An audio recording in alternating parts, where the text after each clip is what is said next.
দর্শক, আমরা উজানি মাদ্রাসায় যাচ্ছি।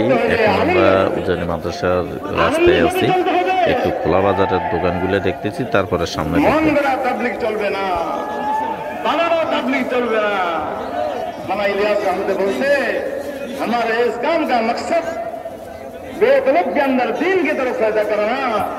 এটা বলছে এক জায়গায় আরো বলছে আমার এই জামাতের সামনে আলেম থাকবে, পিছনে আলেম থাকবে, মাঝখানে কারি সাহেব থাকবে, তাহলে আমার জামাত ঠিক মতো চলবে।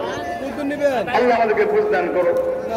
ওই সাথী না নিলাম নাই না, এই নিয়তে আল্লাহ আমি যে জানাজা পড়লাম আল্লাহ আমাকে এক কিরাত সওয়াব দান করো।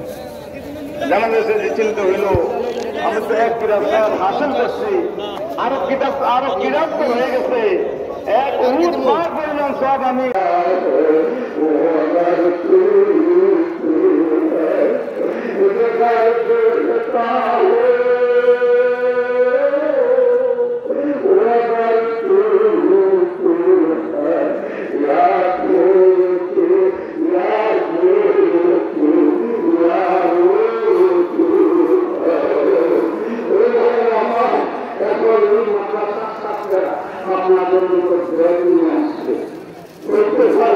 আমার আপনার জন্য আয়াতের শেষ জমা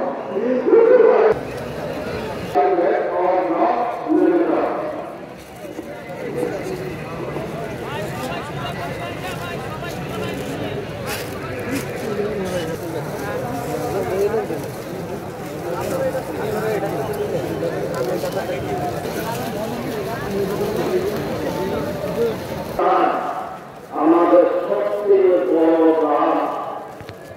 বড় দান হয়েছে আলহাজ ফরিদ আহমদ ভূঁইয়া সাহেবের। বলা ঠিক না, জীবন কিনা কি সে জানতে পারি নাই, আজকে মেহরবানি করে আসছে। তিনি আলহামদুলিল্লাহ এই আল্লাহ